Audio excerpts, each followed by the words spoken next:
श्रीमद् भागवत साप्ताहिक कथा के 5वें दिन के उपाख्यान में 10वें स्कंद का खड़ अध्याय 36वें अध्याय में अरिष्टासुर का वध। सुखदेव जी कहते हैं राजा परीक्षित जी से, हे राजन, एक दिन ब्रज में एक अरिष्ठा नाम का दैत्य बैल का रूप धारण करके आया। उसके शरीर का आकार बहुत विशाल था। वह भयंकर शब्द करता हुआ अपने दोनों पैरों से पृथ्वी को खोदने लगा। वह पृथ्वी के विशाल टीलों को ढाता था। उसके भीषण शब्द से गर्भवती महिलाओं के गर्भ गिर जाते थे। किंचित किंचाश्रमुत्रयन् अस्तब्ध लोचना। वह भयानक आकृति वाला दैत्य था।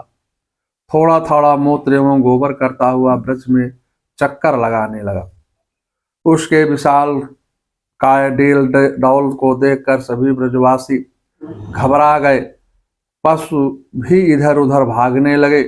सभी बचाओ बचाओ की आवाज करने लगे। किशड़म किशड़ेत ते सर्वे गोविंदम शरणम यो। समस्त ब्रजवासी कन्हैया के पुकारने लगे। भगवान ने सबको धैर्य का आश्वासन दिया। भगवान ने उस सांड को क्रोधातुर होकर के ललकारा। उसने भगवान को तिरछी नजर से देखा और बड़ी तेजी के साथ आक्रमण किया। श्याम सुंदर ने उसके दोनों पैर पकड़े और पीछे धकेल दिया। वह जोर से पृथ्वी पर गिरा। उसका पूरा शरीर पसीने से लथपथ हो गया। वह पुनः क्रोधित होकर भगवान को मारने दौड़ा। तमापत्नम चाने गृतम श्रृंगयो पदा समाक्रम निपात भूतले। भगवान कृष्ण ने उसके दोनों पहने सिंह को पकड़कर गीले वस्त्र की तरह निचोड़ दिया। उसके बाद भगवान ने उसका सिंह उखाड़कर धराशायी कर दिया। उसके प्राण पखेरु उड़ गए। उसकी आत्मज्योति परमात्मा में विलीन हो गई। आकाश से पुष्पों की वर्षा होने लगी। देवगण भगवान की स्तुति करने लगे। अरिष्टे निहितम दैत्य कृष्णादम भुत कर्मणा कंसाया था हम भगवान नारदो देव दर्शनम। हे राजन, अरिष्टासुर के वध के बाद देवर्षि नारद कंस के पास मथुरा नगरी पहुंचे। कंस ने देवर्ष को प्रणाम करके कहा, हे देवर्ष, मुझे बहुत आश्चर्य है कि मैंने अपने शत्रु को मारने के लिए इतने राक्षसों को ब्रज में भेजा, लेकिन आज तक कोई वापस नहीं लौट कर आया। नारद जी ने कहा, हे कंस, तू बड़ा भोला है। तुझे वसुदेव जी ने धोखा दिया है। वसुदेव अपने पुत्र कृष्ण बलराम को नंद जी के पास गोकुल पहुंचा करके वहां से यशोदा की पुत्री को कारागार में ले आए। उन्हीं कृष्ण बलराम ने तुम्हारे भेजे गए प्राणों का गणों का संहार किया है। निशातवश सीमादत्तम वसुदेव आजंघासया निवारितो नारदे तस्लो मृत्युम आत्मना। कंस ने जैसे ही देवर्षि नारद के मुख से यह समाचार सुना, सुनते ही आग बबूला होकर के तलवार लेकर के वसुदेव को मारने के लिए दौड़ा। नारद जी ने तुरंत उसको उस जघन्य अपराध से रोक दिया। देवर्षि ने परामर्श दिया, बोले ऐसा करने से दोनों भाग जाएंगे, इसलिए कुछ अन्य उपाय करो। नारद जी से बात की तो विश्वास करके कंस ने वसुदेव तथा उनकी पत्नी देवकी को कारागार के लोहे की जंजीरों से बांध दिया। नारद जी ने कंस से कहा, हे वसुदेव, नारद जी ने कंस से कहा, वसुदेव की उपेक्षा कृष्ण को मारने की सोचिए। कंस कृष्ण बलराम को मारने के लिए किसी बहाने से मथुरा बुलाने की उपाय सोचने लगा। कंस ने नारद जी से पूछा, हे देवर्ष, क्या मेरे बुलाने से कृष्ण बलराम मथुरा में आ जाएंगे? कंस ने नारद जी के पैर पकड़ लिए। नारद जी बोले, हे कंस, अब तुम्हारा जल्दी उद्धार होगा। देवर्षि नारद के जाने के बाद कंस ने ब्राह्मणों को बुलवाया। ब्राह्मणों ने धनुष यज्ञ करने का परामर्श दिया। ब्राह्मणों ने कहा, यदि 5 दिन तक यज्ञ में कोई विघ्न नहीं आया तो तुम शत्रुओं को मार सकोगे। यदि इस बीच में कोई विघ्न आ गया तो यजमान की मृत्यु निश्चित हो जाएगी। कंस ने यज्ञ के बहाने नंद बाबा को पुत्र सहित निमंत्रण देने की बात सोचने लगा। इसके बाद उसने अक्रूर को गोकुल भेजने का विचार किया।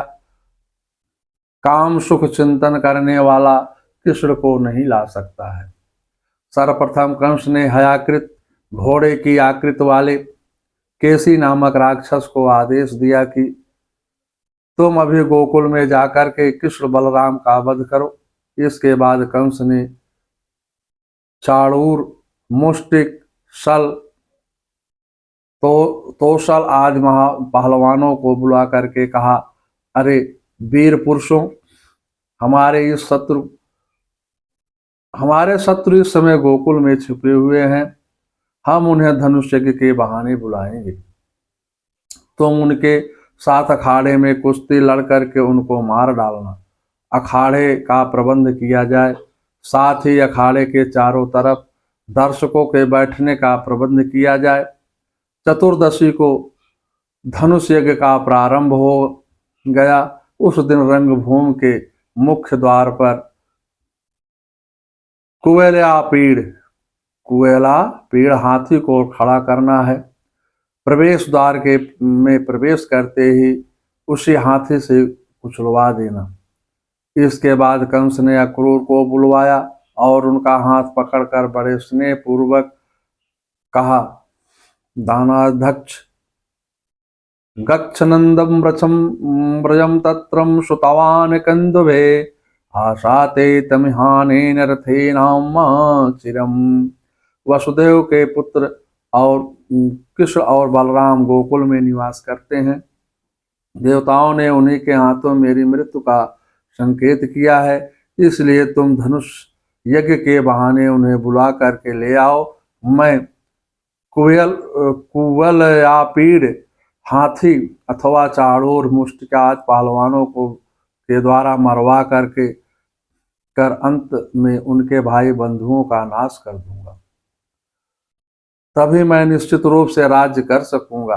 अक्रूर ने कहा, हे राजन, तुम्हारा संकल्प तो अच्छा है, संभव है, इससे तुम्हारी मृत्यु टल सकती है। कार्य सिद्ध होना या न होना यह सब ईश्वराधीन है, ईश्वर के अधीन है।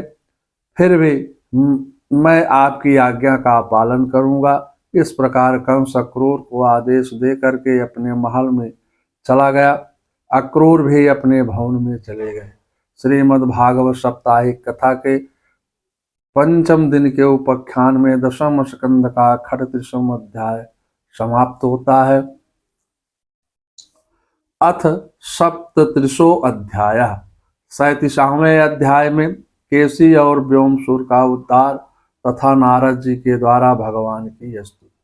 सुखदेव जी कहते हैं, हे परीक्षित, कंस ने केसी नामक दैत्य को गोकुल में भेजा। वह बड़े भारी घोड़े के रूप में मन के समान वेग से दौड़ता हुआ ब्रज आया। उसके भयानक हिनहिनाहट से सब के सब भय से कांपने लगे। दुराशयम कंसम हितम ते कृष्ण चानंदस्य जगाम कंपयन। या वह श्री कृष्ण को मार करके अपने स्वामी कंस का हित करना चाहता था। भगवान ने आगे बढ़ करके सिंह के समान गर्जना करके उसको ललकारा। उसने भगवान के पास पहुंचकर दुलत्ती मारी, परंतु भगवान ने अपने को बचा लिया। उन्होंने अपने दोनों हाथों से उसके पिछले पैर पकड़ लिए और उसे 400 हाथ दूर फेंक दिया।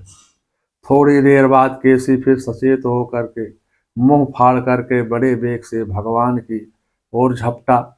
भगवान ने मुस्कुरा करके अपना बायां हाथ उसके मुंह में डाल दिया। केसी भगवान के हाथ को दांतों से चबाने लगा।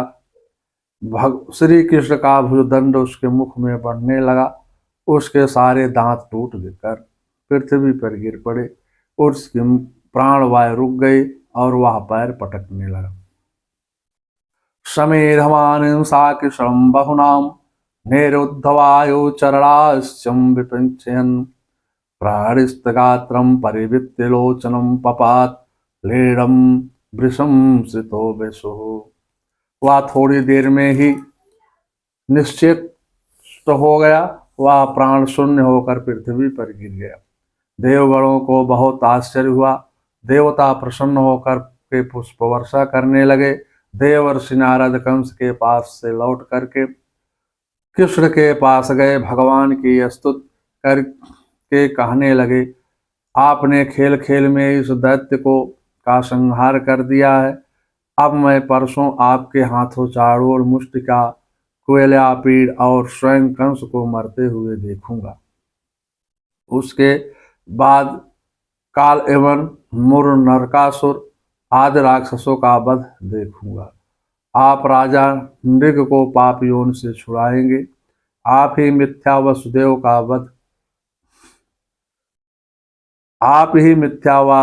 का वध करेंगे। इसके बाद द्वारिका में अनेक पराक्रम प्रकट करेंगे। हे प्रभु, आप विशुद्ध ज्ञान घन हैं।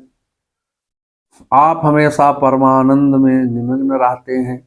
इस प्रकार नारद जी की आज्ञा लेकर के ब्रह्मलोक को चले गए। व्योमासुर वध। एकदा ते पशूनां पलाश्चरतो अदृशानुषुः। एक बार भगवान ग्वाल बालों के साथ पहाड़ की चोटियों पर गाय चरा रहे थे। कुछ चोर रक्षक बनकर लुका छुपी का खेल खेल रहे थे। उसी समय ग्वाल का भेष धारण करके व्योमासुर वहां आया और मायासुर का पुत्र था। वह स्वयं बड़ा मायावी था। यह राक्षस गोप के रूप में चोर बन करके पहुंच गया। उसने भेड़ बने बहुत से ग्वालों को चुरा करके पर्वत की गुफा में बंद कर दिया। इस प्रकार ग्वालों में केवल 4-5 ही बचे थे। भगवान ने उसकी आकर्तूत को देख करके उसको पकड़ लिया। पकड़ते ही उसने विशालकाय रूप धारण कर लिया। भगवान ने अपने दोनों हाथों से जकड़ करके भूमि पर गिरा दिया और पशु की भांति गला घोट करके मार डाला। देवता विमानों पर चढ़कर उसकी लीला को देख रहे थे। भगवान ने द्वार पर लगे चट्टानों को तोड़ डाला। ग्वालों को संकट से बचाया। ग्वालों को लेकर के भगवान ब्रज आ गए। यस्तूयमानं सुरे गोपे प्रविवेशं स्वागोकुलम्। श्रीमद्भागवत साप्ताहिक कथा के 10वें स्कंद का 37वां अध्याय समाप्त होता है। ओम जयंती मंगला काली भद्रकाली कपालिनी दुर्गा क्षमा शिवा धात्री स्वाहा स्वधा नमस्तुते।